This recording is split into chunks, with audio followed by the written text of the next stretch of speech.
Before we get this video started, I want to thank you all so much for watching and subscribing. It really helps me out a lot, and I couldn't be here without all of you, so thank you very much. Now, before we begin, I want to say I'm still feeling my way around the YouTube scene. I've made a lot of progress in the last year, but I really want to keep moving forward and maybe go a little faster.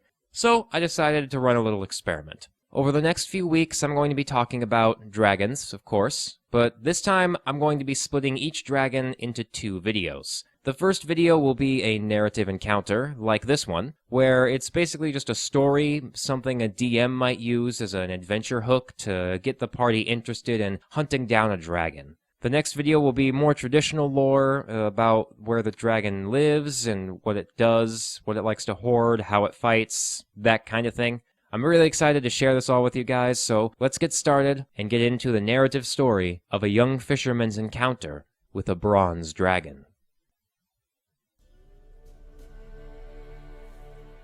The world of Faerun is filled with all manner of fantastical and magical creatures, yet none sparks the imagination or inspires fear as much as dragons. Most humans will never see a dragon, though stories of them abound. Adventurers come around and around with tales of tall mountains, giant monsters with fiery breath, and rooms filled to the top with all kinds of treasures. These tales entertain and entrance many, but most are quick to write them off as stories, content to live in a world where dragons are trapped in the pages of storybooks. Upon the Sword Coast, where the great ocean meets the human city of Neverwinter, there lives a young fisherman.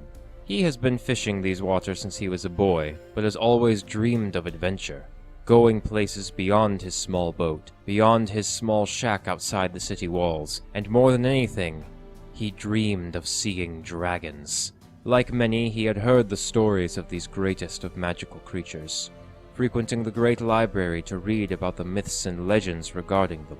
But they were all just dreams. He was no warrior. He didn't have a sword or spear, only a harpoon and a hunting knife. He had no gift for magic, and did not have the money to afford fancy plate armor or a heavy sword. But still, his dreams were filled with dragons.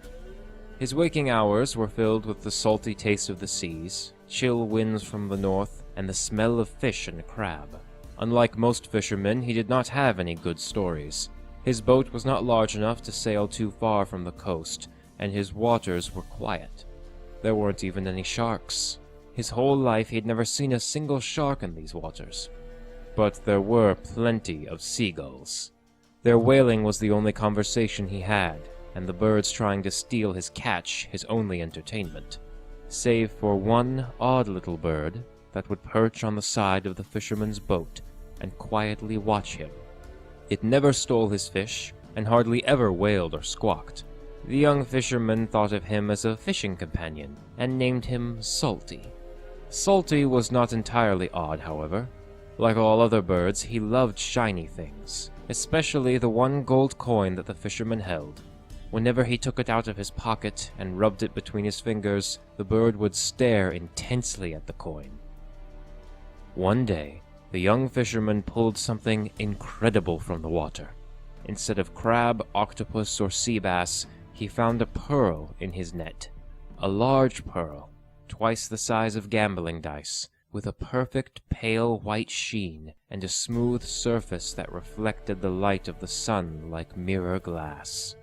Salty the seagull must have also been entranced by this pearl. The bird wailed and squawked madly. Its wings swatted at the fisherman's face. Its beak pecked and nipped at his fingers that held the pearl. The young fisherman was not about to give up this key to a change in his future, to achieve his dreams. He swatted the bird away with his knife and returned to the shore. On the road to his home, the young fisherman met an old man sitting by the road. He wore rags, with a face covered in dirt, sporting a filthy gray beard. He reached out to the fisherman. "Please, I am very poor and very hungry. A little money is all I ask." The fisherman hid the pearl away in his small coin purse. He had heard tales of bandits that pretend to be beggars, only to jump from behind the bushes and prey upon the generous. I am sorry, sir, but as you can see, my own purse is very small.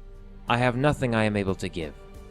The young fisherman walked past the beggar, unsure if the old man would leap at him with a dagger, or if more bandits would jump out from the brush, but nothing happened. Still, the fisherman could feel the beggar's eyes staring at him with an intensity that made him shiver. That night, a storm had moved over where the young fisherman called home. Dark, swirling clouds, howling winds, and frequent claps of thunder. The fisherman sat by the fire, staring at the pearl in his hand, and thought about what he would buy with it. He would buy a sword first, and then plate armor like the noble knights in the city. He would buy a horse, a mighty war horse with a pure white color that would carry him as far from his small boat and rods and nets as possible. Upon another massive roar of thunder, there was the sound of splintering wood as the roof of the young fisherman's shack was torn clean off. The howling wind and fierce rain snuffed out the fire, and the fisherman fell to the ground, staring up at the creature that had torn his roof from his home. A massive creature, with a head that was the size of the young man's fishing boat. It had multiple black horns that pointed upwards from a large crest, giving it a crown-like appearance. Its mouth was shaped like the beak of a predatory bird. Its scales glimmered like bronze, with a unique turquoise stripe. A large frill ran from the top of its head to the base of its eel-like tail, all while massive wings spread, covering the entire house, blocking most of the rain. It was a dragon, a true dragon, and it glared down at the fisherman, speaking in a voice like the sound of waves crashing upon the shore. "Thief! Thief and liar! A pitiful soul, so easily taken by the evils of greed." Blue lightning jumped between the monster's teeth as it spoke. The young fisherman cried out in terror. I am no thief! I have never stolen anything, least of all from mighty dragons." "Liar! I can see it plain as day. In your hand, the pearl you clutch so dearly as if it is your own heart. The pearl that is always been the crowning jewel of my lair. I keep your coasts free of sharks, and fishmen, and other predators that would seek you out as a meal. And how do you repay my vigilance? With thievery and lies. You will face justice."